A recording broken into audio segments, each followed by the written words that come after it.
Hello everyone, आप सभी का वेलकम है यूपीएससी वॉरियर्स में। गैस हम लोगों ने नेक्स्ट क्लासेस पिछले 2 क्लासेस में हम लोगों ने देखा कैसे यूरोपियंस आए एंड डेट में जो फर्स्ट यूरोपियन थे पोर्तुगीज़ इंडिया आए, कैसे उन्होंने रास्ता इंडिया आने का ढूंढा, कैसे इस्लाम और क्रिश्चियनिटी आपस में भिड़े हुए थे। ये लोग के सिर पे एक क्रिश्चियनिटी लेके घूम रहे थे और एक इस्लाम, चाह रहे थे पूरे वर्ल्ड में क्रिश्चियनिटी फैले और चाह रहे थे इस्लाम फैले। और हम लोग देखा पोर्तुगीज़ का ट्रेड कितना ज़्यादा मोनोपोलाइज था, कितना एग्रेसिव ट्रेड पॉलिसी था उनका। जहाँ वो करे वहाँ किसी को करने नहीं देना चाहते थे, ठीक है, मोनोपोली बना के रखना चाहते थे। फिर हमने देखा वो कितने ज़्यादा बेईमान थे, कितने ज़्यादा बेकार थे, और कैसे कैसे धीरे धीरे उनका डिक्लाइन हुआ। बट उनका हम लोगों ने मेन चीज़ एक देखा कि उनका नेवी काफ़ी मजबूत था। देन फिर हम लोगों ने नोटिस किया कि किस तरीके से उन्होंने इंडिया को इम्पैक्ट किया। इंडिया में नई नई टेक्नोलॉजी लेकर के आए, शिप में देखा जाए, बंदूक या मैकलॉक मैकेनिज़्म, ये सब हम लोग ने देखा। तो कोई भी चीज़ बाहर से आ रही है तो कुछ ना कुछ इसका पॉजिटिव और नेगेटिव इम्पैक्ट तो जाहिर सी बात है पढ़ना ही पड़ना है। तो हम लोगों ने वो अच्छे से डिटेल में देखा है, ठीक है। इस क्लास का लिंक, इस क्लास में मैं लिंक भी दे दूँगा दोनों क्लासेस का, तो आप लोग ज़रूर देखना। अगर नहीं देखो तो काफ़ी अच्छा से मैंने डिटेल में किया है।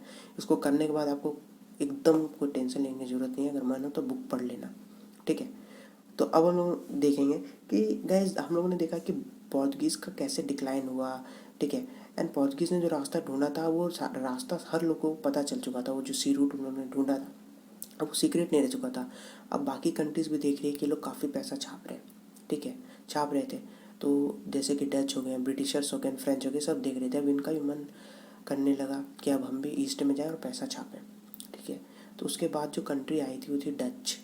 तो हम लोग आज सिर्फ डच के बारे में देखेंगे, डच एंड इंडिया। देखो गाइस, जो डच थे ना, अगर हम लोग चारों की बात करें, डच, फ्रेंच, ब्रिटिशर्स, ठीक है, एंड पोर्तुगीज़, इसमें से सबसे ज़्यादा कुत्ते कमीने, आई मीन सबसे ज़्यादा खतरनाक जो डच थे। अच्छा है कि डच ने राज नहीं किया इंडिया में, वरना जितना हमें ब्रिटिशर्स ने एक्सप्लॉइट किया है, ये एक्सप्लॉइट तो करते करते यहाँ तक कि एकदम मार पीट के रखते, मतलब बहुत ज़्यादा एकदम ये क्रूअल थे, बहुत क्रूअल थे, ठीक है। अभी आप देखना, मैं बताऊँगा। तो चलिए शुरू करते हैं। तो सबसे पहले आप लोग एक चीज़ सोचते हैं कि डच का इस्टेब्लिशमेंट क्यों नहीं हो पाया इंडिया में, ज़्यादा देर तक डच रहा नहीं।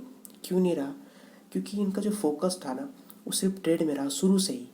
शुरू से ही बेचारे सिर्फ ट्रेड में ही सिंगल दिमाग लगा के रखे थे। कहीं कभी इन्होंने सोचा ही नहीं कि एम्पायर, अपना बेस बढ़ाया जाए इंडिया में, कंट्रोल किया जाए एरिया को, कभी ये लोगों ने नहीं सोचा। इस वजह से इनका ये मेन रीज़न था कि लोग टिक नहीं पाए। तो चलिए देखते हैं। सारे नोट्स मैंने रेडी किए हैं आप लोगों के लिए। तो देखो, मैंने जैसे बताया, सेम एम से ईस्ट आए बिजनेस करने के लिए, ठीक है। कलर ले लेते हैं, अच्छा, बिजनेस करने के लिए यही एम था इनका। तो इनका जो सबसे पहला बंदा जो आया था ना, जो सबसे पहला बंदा इनका जो आया था, वो कौन था आप लोग को पता होगा? Cornelis de Houtman. याद रखना, डायरेक्ट क्वेश्चन यहाँ से आता है, मैं करवाऊँगा क्वेश्चंस भी। कॉर्नेलिस डी हॉटमैन ये फर्स्ट डच था जो पहुँचा था कहाँ पे? ये फर्स्ट डच था जो पहुंचा था सुमत्रा एंड बंतनाम में, ये इंडोनेशिया में 1596 में। क्योंकि यार इनका है ना, इंडोनेशिया से शुरू से काफ़ी ज़्यादा कांटेक्ट रहा है, ठीक है। मतलब यहाँ इंडोनेशिया से ये लोग काफ़ी ज़्यादा बिजनेस इनका होता था, बहुत अच्छा बिजनेस चलता था। तो सबसे पहले ये इंडोनेशिया में ही पहुँचे थे, ठीक है। देन 1602 में स्टेट्स जनरल ऑफ नेदरलैंड। अब ये स्टेट्स जनरल ऑफ नेदरलैंड है क्या? ये पार्लियामेंट है, जैसे हमारे यहाँ पार्लियामेंट को पार्लियामेंट हम लोग कहते हैं, ठीक है। वैसे वहाँ का पार्लियामेंट का नाम है स्टेट जनरल ऑफ नीदरलैंड। तो वहाँ के पार्लियामेंट ने 1602 में बहुत सारे कंपनीज को बुलाया, ठीक है, और एक सिंगल कंपनी बनाया, उसका नाम दिया East India companies of Netherland. और इनको पूरा मतलब कि राइट दे दिया, हक दे दिया, जाओ लड़ाई करो, ट्रीटी साइन करो हमारे कम नीदरलैंड के बिहाफ पे, और किले बनाओ और अपना ट्रेड को बढ़ाओ। बट ये शुरू से सिर्फ एक ही चीज़ पे फोकस रखे, ओनली ट्रेड। इस वजह से ज़्यादा टिक नहीं पाए। तो हक दे दिया एकदम, कंपनी बना दिया है, आ गया बंदा। अब देखो कैसे इन्होंने सेट बनाया। अब ये लोग इंडिया पहुँचे, सबसे पहली फैक्ट्री इन्होंने मसूलीपट्टनम में लगाते हैं। क्वेश्चन एग्जाम में आता है, नोट कर लेना, भी वर्ड फालतू नहीं है, ठीक है। फर्स्ट फैक्ट्री मसूलीपट्टनम में 1605 में इन्होंने लगवाया था, आई मीन लगाया था, ठीक है। Then Coromandel coast, Gujarat, UP, Bihar and Bengal में जो मेन टर्म है वो मैंने डेट वाइज दिया, वो बहुत इंपॉर्टेंट है जो मैं बता रहा हूँ। 1609 में मद्रास में उन्होंने फैक्ट्री अपना खोला। तो क्वेश्चन आता है, यहाँ से क्वेश्चन बन सकता है कि इनका ऑर्डर बताओ कि पहला फैक्ट्री कब लगा, देन उसके बाद कौन सा फैक्ट्री लगा, देन उसके बाद कौन सा फैक्ट्री लगा। ठीक है, ये इंपॉर्टेंट है। तो एक आप छोटे से पेज में इसको लिख लेना, काफ़ी इंपॉर्टेंट है ना। उसके बाद इन्होंने 1609 में मद्रास में फैक्ट्री लगाया, पॉलीकट में। उसके बाद सूरत में 1616 में लगाया, देन बिमलीपट्टनम 1641, कराईकल में लगाया, देन चिनसौर, कासिम बाज़ार, पटना, बालासोर एंड कोचीन में लगाया 1663 में। तो ये बहुत इंपॉर्टेंट टर्म है, ऐसा क्वेश्चन बन सकता है। और ये लोग है ना काफ़ी ज़्यादा ट्रेड में इन्वॉल्व थे। दे वर इन्वॉल्व इन मल्टीपल ट्रेड्स।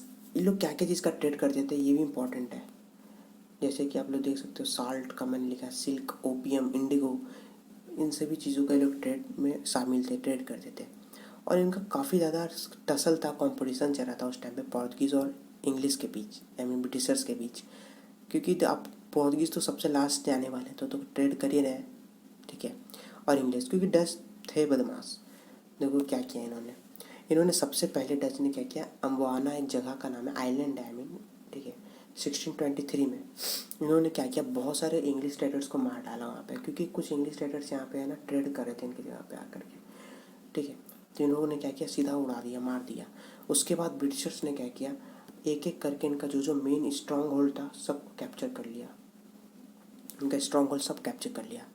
ये जो अम्बाना था ना, जो एम्बाना जो था डच के पास, वो भी उन्होंने किससे छीना था, पोर्तुगीज़ से छीना था, ठीक है। वो भी उन्होंने किससे छीना था, पोर्तुगीज़ से छीना था 1606 में। 1606 में इन्होंने पोर्तुगीज़ से छीना था। एंड 1667 में फिर बातचीत हुआ, क्योंकि काफ़ी लड़ाई वड़ाई हो चुका था वहाँ में। 1623 में सिचुएशन काफ़ी ज़्यादा ख़राब हो चुका था डच एंड इंग्लिश के बीच। 1667 में बातचीत हुआ, सम टॉक्स हुआ। देन इन्होंने डिसाइड किया कि ठीक है, डच जो है इंडोनेशिया में अपना ट्रेड कंट्रोल करे एंड इंडिया में हम लोग ब्रिटिशर्स करेंगे।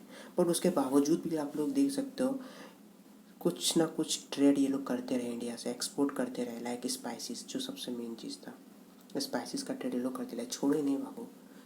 इतना होने के बावजूद भी अपना कुछ ना कुछ काम कर ही रहे, इंडिया से जुड़े ही हुए हैं। देन उसके बाद देखिए डिक्लाइन ऑफ डच। कैसे अब डच का डिक्लाइन हुआ, तो 1672 से 74 के बीच थर्ड वॉर हो गया ब्रिटिशर्स एंड डच के बीच, ठीक है। देन डच फोर्सेस ने काफ़ी शिप, ब्रिटिशर्स के शिप्स को रोकने की भी कोशिश की बे ऑफ बंगाल में, ठीक है। तो यार रोक रहे हो तो वो भी रिटेलिएट तो करेगा ही, लड़ाई तो होगा ही। फिर आप किसी को ज़बरदस्ती रोकोगे तो 1759 में बैटल ऑफ हुगली हुआ, जिसमें डच को काफ़ी ज़्यादा बुरी तरीके से हार मिला। बहुत पीटा डच को, मार मार के एकदम हालत ख़राब कर दिया। अब क्या मेन रीज़न अगर हम लोग बात करें, जैसे मैं शुरू में बताया इनका डिक्लाइन का, ये लोग ज़्यादा देर तक इंडिया में नहीं रह पाए। मेन रीज़न ये था कि they had main focus on trade instead of empire building. ये बहुत बड़ा रीज़न था। और ये ज़्यादा एक्टिव थे स्पाइसेस बिजनेस, काफ़ी अच्छा इनका बिजनेस चल रहा था इंडोनेशिया में रेदर देन इंडिया। तो ये कुछ रीजंस थे।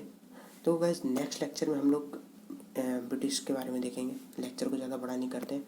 अगर आपको वीडियो अच्छा लगा तो लाइक एंड सब्सक्राइब कर देना एंड मिलते हैं फिर नेक्स्ट लेक्चर में। बाय। ज़्यादा बड़ा वीडियो नहीं है, आराम से आप लोग देख सकते हो।